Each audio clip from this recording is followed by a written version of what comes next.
함께 봉독한 열왕기상 17장 17절에서 24절의 말씀으로 이제야 알았습니다 라는 제목으로 함께 은혜를 나누고자 합니다.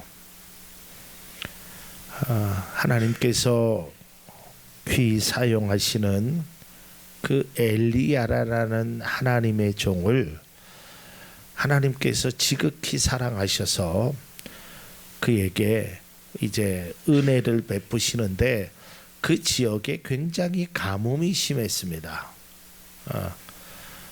이제 까마귀를 통해서도 먹여주신 그 하나님이 이제 시내까지 물이 다 마르게 되는 그러한 어려움을 경험하게 됩니다. 이때 하나님께서 엘리야에게 이렇게 말씀하십니다. 열왕기상 17장 9절에 보면 너는 일어나 시돈에 속한 사르밧으로 가서 거기 머물라. 내가 그곳 과부에게 명령하여 내게 음식을 주게 하였느니라. 사실은 엘리야는 하나님의 말씀대로 살았고 하나님의 명령에 따라서 움직였던 하나님의 종입니다. 이제 그럼에도 불구하고 엘리야에게는 현실의 여러 가지 어려움을 만나게 됩니다. 그런데 그 어려움 속에서도 하나님께서 피할 길을 이렇게 주시는 겁니다.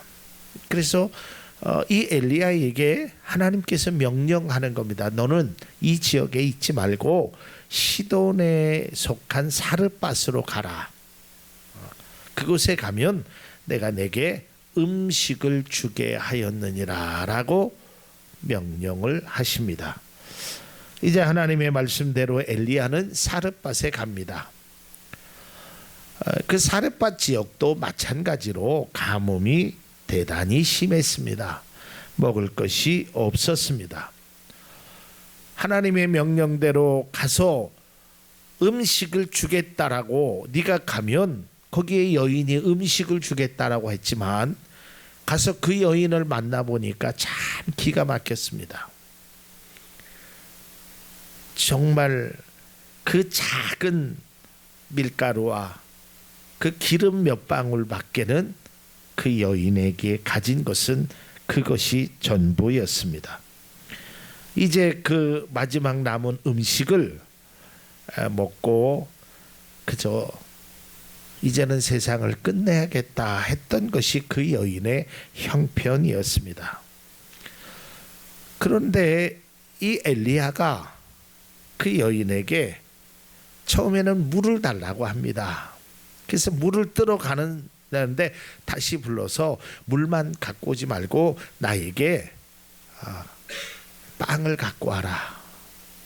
그러니까 이 여인이 이렇게 대답을 합니다.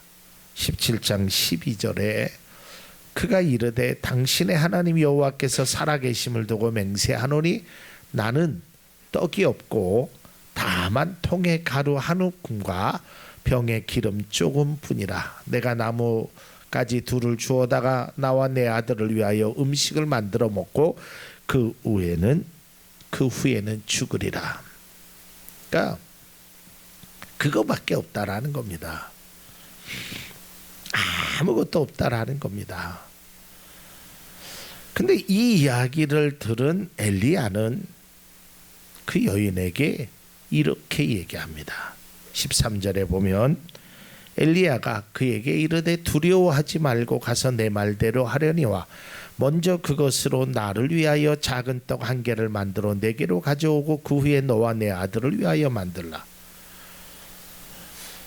엘리야가 이야기합니다. 저 정말 어렵습니다. 나 이거 마지막 내 아들에게 한 움큼 주고 이제 죽으려고 합니다. 그러니까 엘리야가 내 말만 믿고 갖고 와라. 일단 나에게 갖고 와라. 그리고 네 아들을 먹이라 라고 이야기합니다. 사실은 이러한 뜻을 요청하는 엘리야나 이러한 말을 듣는 이 여인의 마음이 어떠하겠습니까? 참 기가 막힌 상황을 보면서 그에게 더욱더 어려운 요구를 하는 겁니다. 사실 우리가 믿음 생활을 하면서 때로는 우리가 하나님의 말씀을 듣거나 다른 사람에게 하나님의 말씀을 전달할 때 이성적인 판단이나 감성적으로 쉽게 말할 수 없는 말들이 존재합니다. 그럼에도 불구하고 우리는 그 말을 전해야 할 때는 전해야 되고 들어야 할 때는 들어야 하는 것입니다. 왜냐하면 그것이 바로 하나님의 말씀이고 그것이 바로 하나님의 뜻이기 때문에 그랬습니다. 그러니까 우리가 상황을 보면 또 우리가 이성적인 판단을 보면 참 그런 말을 하기가 쉽지 않습니다. 그러나 그건 내 이성이고 내 판단이지 결국은 하나님의 뜻이라면 하나님의 명령이라면 엘리야가 이렇게 얘기했던 것처럼 그 말을 전해야 되고 또 그 말을 우리는 들어야 됩니다. 때로는 참 인정머리 없이 그런 말을 어떻게 할 수 있습니까? 내가 이것 먹고 죽으려고 하는데 그걸 달라고 하다니요. 벼룩의 간을 빼먹지 그래 달라고 할 것이 없어서 아무리 먹을 것이 없다고 해도 먹고 죽으려고 하는 그것까지 그리고 아이를 위해서 준다는데 그것까지 달라고 하십니까? 라고 인간의 이성적인 생각으로는 얼마든지 가능한 이야기입니다. 그러나 믿음의 말은 믿음의 생각은 이성을 뛰어넘고 감성을 뛰어넘고 우리의 판단이나 경험을 뛰어넘을 수 있어야 한다라는 것입니다. 그러기에 이러한 어려운 상황 속에서도 엘리야는 그에게 떡을 만들어 올 것을 요청하였고 또 이 여인이 요청한 대로 떡을 만들어 엘리야에게 가져다 줍니다. 이 여인이 하나님을 알았던 또 하나님을 믿었던 유대인이 아니라 이방의 여인이었습니다. 그럼에도 불구하고 이 여인이 이 말을 이 요청을 순종했다라는 것은 대단한 것입니다. 극한 상황에서 이런 모습을 보인 이 여인의 믿음을 굉장히 높이 평가할 수밖에 없으며 정말 누구라도 쉽게 따라할 수 없는 용기이며 결단의 모습이라고 생각되어집니다. 쉽지 않지요. 여러분 내가 여유가 있으면 좀 남에게 베풀 수도 있고 남을 생각할 수도 있지만 일단 나에게 딱 문제가 닥쳐지면 그러한 정신이나 그러한 생각을 갖는다는 것이 그것이 쉽지 않습니다. 제가 거의 한 달간 서울에 있는 병원을 계속해서 다니면서 거기에 참 많은 환우분들의 모습을 봅니다. 어린아이서부터 나이 드신 어르신들까지 정말 많은 분들을 보게 됩니다. 그런데 이제 그분들의 그 모습을 보면 자신이 사랑하는 자녀가 또한 부모가 또한 형제가 아프니까 다른 환우들이 눈에 안 보여요. 느껴지지 않아. 다른 사람의 고통까지 생각하지 않는 거예요. 오직 내 가족, 우리 엄마, 내 자녀 여기에만 집중하는 그럴 수밖에 없는 그런 모습을 보게 되었습니다. 여러분 한번 생각해 보십시오. 내가 지금 죽을 입장에 있는데 마지막 그거 남은 그거 하나 있는데 그거를 달라고 하는 사람 또 그것을 주는 사람 그 마음이 어떻겠습니까? 엘리야는 그 말을 정말 하고 싶지 않았을 것입니다. 인간의 생각으로는 인간의 경험으로는 또 인간의 양심으로는 그거를 달라고 하기에는 너무 힘든 말입니다. 그러나 엘리야는 하나님의 명령이기에 하나님의 뜻이기에 그 말을 전달했다라는 것입니다. 그 결과 어떻게 됐습니까? 놀라운 일이 일어나지 않습니까? 결국은 그 떡을 갖고 옴과 동시에 밀가루 그 반죽이 없어지지 않고 병이 마르지 않는 하나님의 은혜를 주셨다는 것입니다. 물론 이것에 관한 설교를 우리가 많이 들었을 것입니다. 그 사람이 받은 은혜는 바로 16절에 나와 있습니다. 그 16절은 여호와께서 엘리야를 통하여 하신 말씀같이 통에 가루가 떨어지지 아니하고 병에 기름이 없어지지 아니하니라. 참 놀라운 사실이죠. 여러분, 이것이 바로 믿음인 것 같습니다. 그러니까 믿음은 내 생각이나 내 판단이나 내 경험이나 내 지식이나 이러한 것을 뛰어넘어야 되는, 또 믿음의 세계는 우리의 인간들이 가지고 있는 이성적인 판단이나 감성적인 생각을 뛰어넘을 수 있는 겁니다. 이건 무엇으로도 설명할 수 없는 것입니다. 과거로도 입증되지 못하는 그런 하나님의 놀라운 일들이, 그러한 계획들이 이루어진다라는 거예요. 얼마나 놀라운 일입니까? 어떻게 통에 가루가 떨어지지 않습니까? 어떻게 병에 기름이 없어지지 않습니까? 이게 하나님의 일입니다. 하나님이 하시는 일은 인간이 과학적으로, 어떠한 생물학적으로 그 무엇으로도 설명할 수가 없다는 것입니다. 인간이 아무리 똑똑하고 과학이 아무리 발전을 하고 의술이 뛰어난다고 하여도 한계가 있는 것입니다. 못하는 것입니다. 개인적으로 우리 이정숙 집사님이 설암에 이제 수술을 받으면서 제가 참 놀라운 사실은, 참 우리나라의 의술이 참 아니 혀를 절개를 하고 자신의 살로 그거를 붙여서, 그게 감히 상상이 됩니까, 여러분? 근데 그 일을 행하더라고요. 참 의술이 많이 발달됐어요. 그런데 제가 또 한편으로는 참 속상한 것이, 저희 장모님이 지난 월요일 날 병원에 입원하시고 화요일 날 충북대 병원 중환자실에 지금까지 사경을 헤매고 계십니다.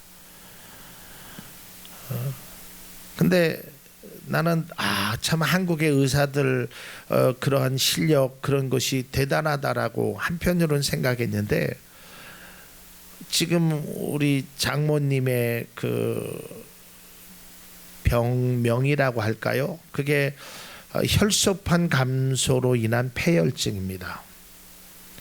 그런데 어떤 바이러스가 왜 들어왔는지는 그만두고도 바이러스가 어떤 바이러스 때문에 그런가를 아직도 찾지 못하고 있어요. 계속 혈소판은 감소돼서 수혈을 계속하고,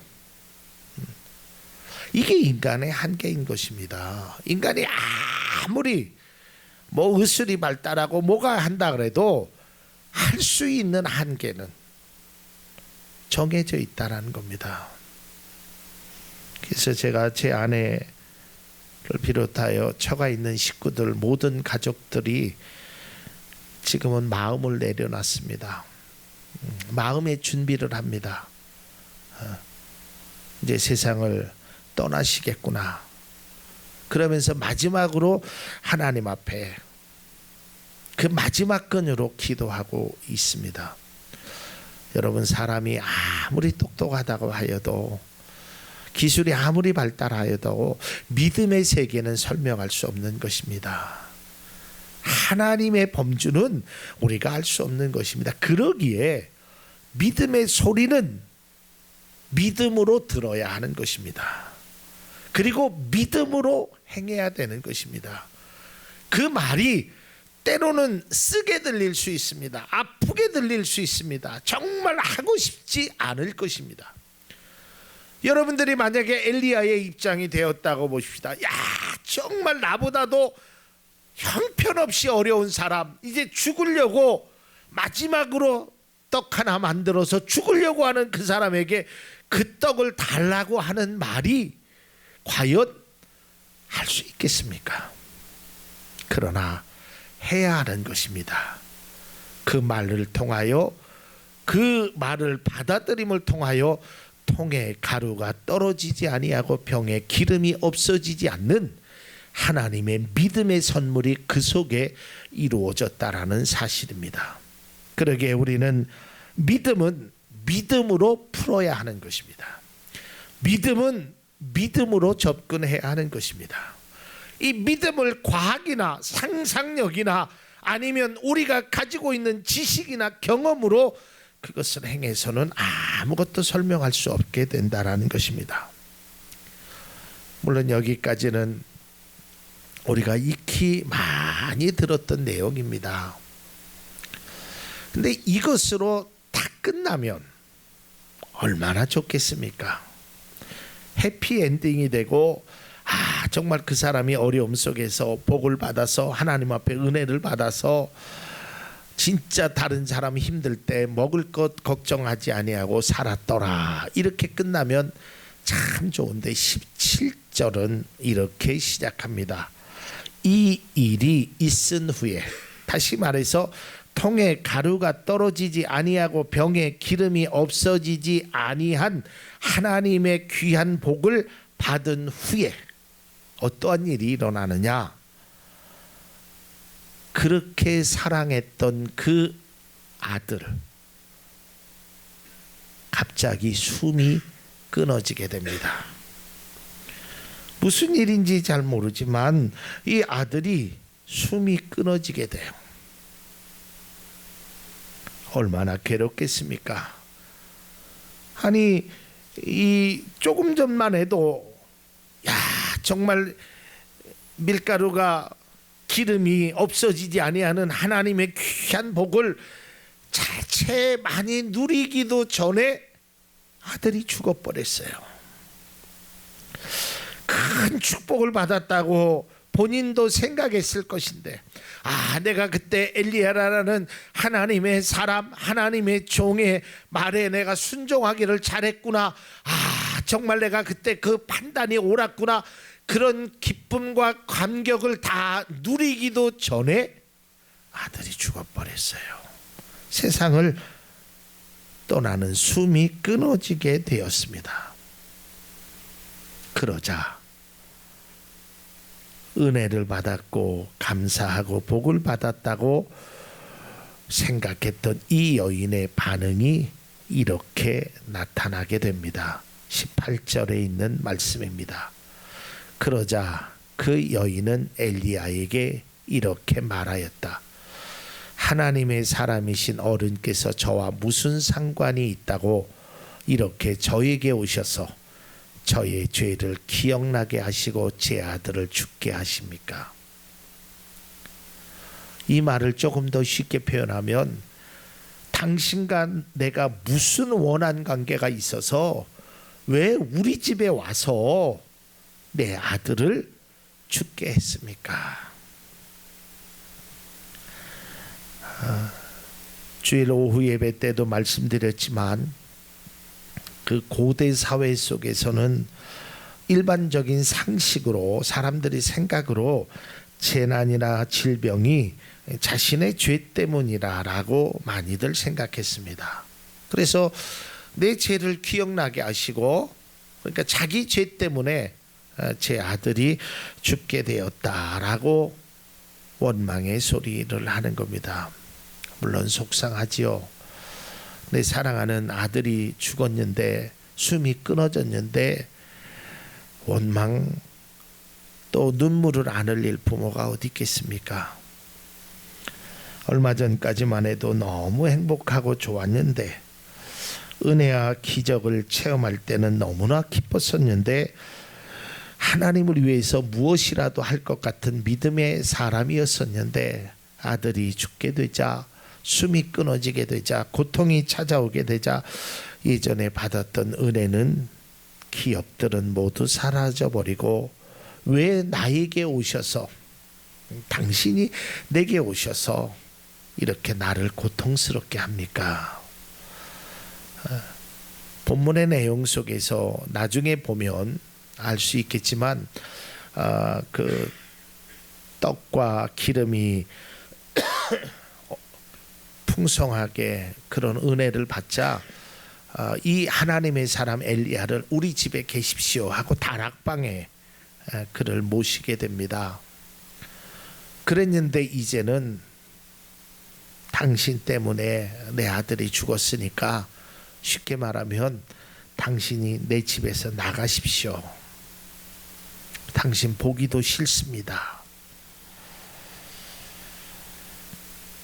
사람은 고통의 환경에 처할 때 그 고통에 대한 반응이 원망이 찾아오게 됩니다.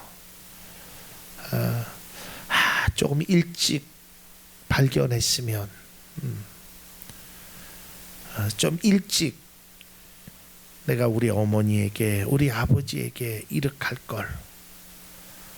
제가 어제도 저녁 늦게 우리 장모님 병원에 계신 데에서 그래 우리 장모님 동생 되시는 분이 와서 막 우시면서 원망의 소리를 하시는 겁니다.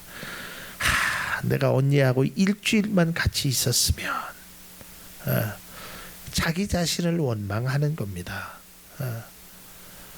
그 사람은 고통과 어려움을 당하면 자기 자신도 원망하고, 때로는 사회를 원망하고, 때로는 의사를 원망하고, 때로는 환경을 원망하는, 그것이 모든 사람들의 대부분에 나타나는 그러한 반응이 됩니다. 그러나 그것이 쓸데없지요. 소 잃고 외양간 고치는 것처럼 아무리 불러봐도 울어봐도 소용이 없죠. 함께 있고 싶어도 이미 때는 늦었죠. 그럼에도 불구하고 이 여인은, 아니 누구라도 아마도 이러한 원망의 소리를 했을 것입니다. 왜냐하면 그 슬픔이나 충격을 이 여인이 감당할 수 없기 때문에 그랬습니다. 우리도 마찬가지입니다. 여기 계신 모든 분들이 아마 다 하나님의 은혜를 경험해 보았을 것입니다.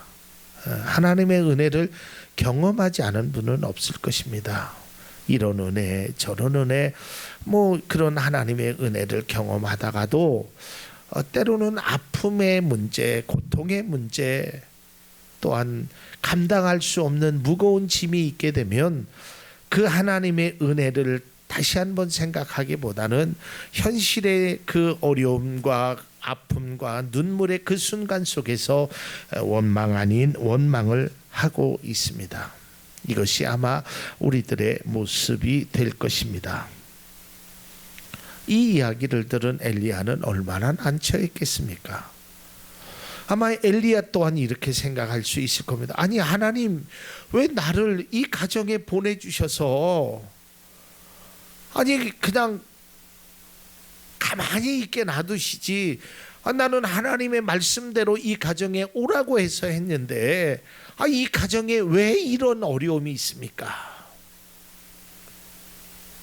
그런 생각이 안 들겠어요.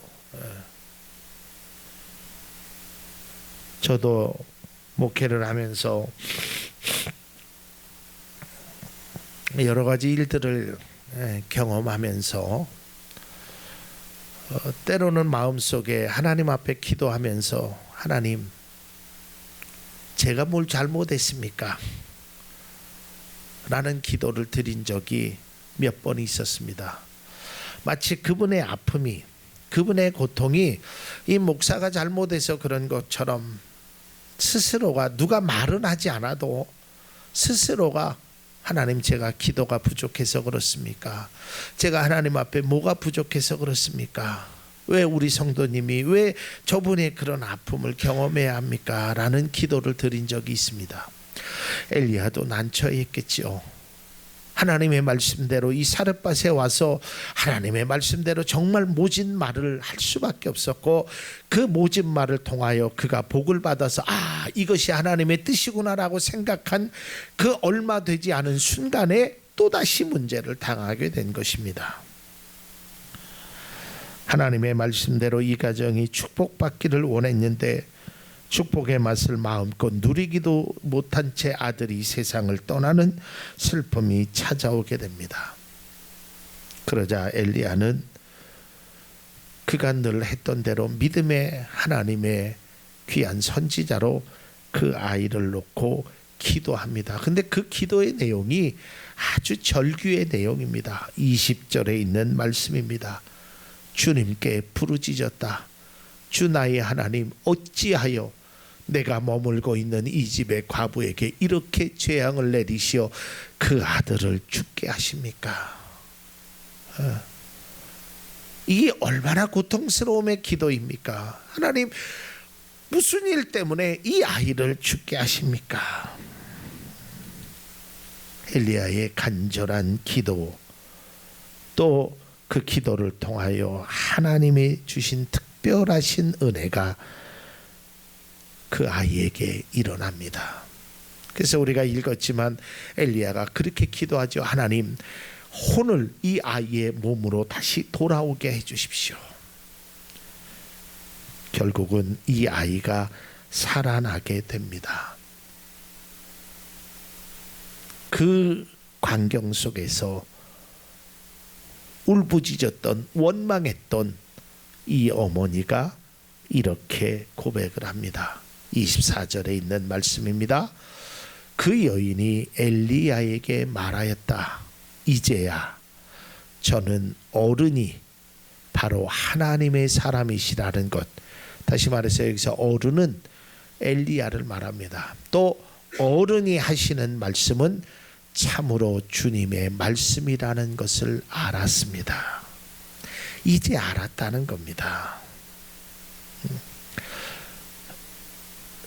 떡과 기름이 마르지 않고 계속 있을 때는 몰랐었는데, 아들이 죽었을 때도 몰랐었는데, 이제야 하나님의 말씀이라는 것, 하나님의 사람이라는 것을 이제야 알았습니다. 당신이 진정 하나님의 사람이고 당신의 말씀이 주님의 말씀이라는 것을 이제야 알았다는 겁니다. 저는 이 본문의 말씀을 묵상하면서 우리의 믿음이 정말 진정성 있게 이제야 알았습니다라는 참된 믿음의 고백이 우리 가운데 있어지길 바랍니다. 우리 앞에 놓여있는 고난, 풀리지 아니하는 문제가 있더라도 우리가 그 고난만 바라보지 말고, 그 문제만 바라보지 말고 그 고난 속에서 함께 하시는 하나님을 우리가 바라본다면 그 속에서 반드시 하나님의 어떠한 특별한 뜻이 분명히 계획이 있다라는 것입니다. 우리가 잘 아는 대로 고난하면 생각나는 인물이 있지요. 그것이 바로 욥 아니겠습니까? 욥의 고난을 보십시오. 얼마나 힘들었겠습니까? 그런데 욥이 이제 그 고난의 마지막 과정 속에서 이렇게 고백을 합니다. 욥기서 42장 2절에만 주님께서 못하시는 일이 없으시다는 것을 이제 저는 알았습니다. 주님의 계획은 어김없이 이루어진다는 것도 저는 깨달았습니다. 이제 알았다는 겁니다. 하나님이 얼마나 나를 사랑하시는지, 하나님이 얼마나 나에게 은혜를 주시는지 이제 알았다는 겁니다. 그래서 저는 오늘 함께 예배드리는 이곳에 있는 우리 모두가 이제라도 하나님의 은혜, 하나님의 사랑, 하나님께서 나를 향하신 계획하심과 그 특별하신 것을 깨달는 귀한 은혜가 있어지기를 바랍니다. 우리가 때로는 신앙생활을 하면서 제가 지지난주에 말씀드렸듯이 회의감이 찾아올 때도 있습니다. 왜 하나님께서 나에게 이렇게 어려움을 주실까? 왜 고난을 주실까? 그 고난이 왜 왔는지, 무엇 때문에 왔는지는 알 수 없습니다. 그러나 분명한 것은 그 고난 가운데도 하나님이 함께 하신다는 것을 꼭 기억할 수 있기를 바랍니다. 지금 우리가 겪고 있는 고난, 아픔, 도저히 이해할 수 없는 그러한 일들이 있습니다. 그러나 그것은 여러분의 삶의 과정이지 그것이 인생의 끝이 아니라는 것입니다. 우리의 인생의 한 토막일 뿐입니다. 그 한 토막을 가지고 여러분의 인생을 전체를 논할 수 없다라는 것입니다. 물론 아프지요, 힘들지요, 괴롭지요. 그러나 욥이 그러한 모든 과정을 경험한 후에 그가 깨달아서 고백하는 것입니다. 하나님께서는 못하실 일이 없다는 것을 저는 알았습니다. 주님의 계획은 어김없이 이루어진다는 것을 저는 깨달았습니다. 이 여인이 고백했던 것처럼 당신이 하나님의 선지자요, 당신이 하신 말씀이 하나님의 말씀인 줄 이제야 알았습니다. 사랑하는 성도 여러분, 사람의 판단으로는 도저히 해결할 수 없는 문제, 또한 사람의 판단으로는 도저히 이해할 수 없는 그 극한 상황이 우리에게 찾아오더라도 결국 나중에는 그 고통과 그 아픔을 통하여 우리에게 깨달음이 있다라는 사실을 분명히 우리가 인식하시고, 그 깨달음은 하나님이 나와 함께 하시고 나를 누구보다도 사랑하신다는 사실을 잊지 않는 우리 모두가 될 수 있기를 바랍니다. 그리고 알 수 없고 이해가 되지 않는 고난에 실망되더라도, 괴롭더라도, 아프더라도 참아야 합니다. 왜냐하면 그것이 우리 인생의 끝이 아니기 때문입니다. 그리고 그 고난이 반드시 하나님이 함께 하신다는 것을 꼭 깨달을 수 있기를 바랍니다.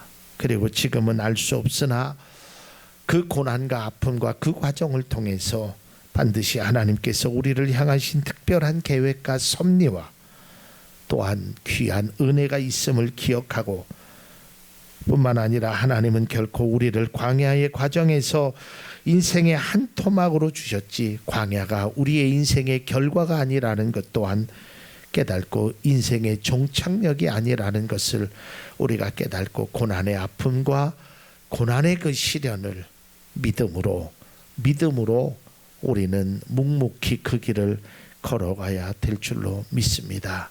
이것이 바로 믿음의 모습이고 우리에게 필요한 모습입니다. 아프면 우십시오. 슬프면 슬프다고 하십시오. 그러나 그 아픔과 슬픔 속에서 하나님을 원망하는 일만큼은 우리가 하지 않았으면 합니다. 하나님께서는 반드시 그 아픔을 통해서, 슬픔을 통해서 하나님의 뜻이 우리의 삶 속에 이루어진다라는 것입니다. 그리고 우리는 오늘 이 여인이 고백했던 것처럼, 욥이 고백했던 것처럼 이제야 알았습니다. 하나님의 사랑을 깨닫는 우리 모두가 될 수 있기를 바랍니다.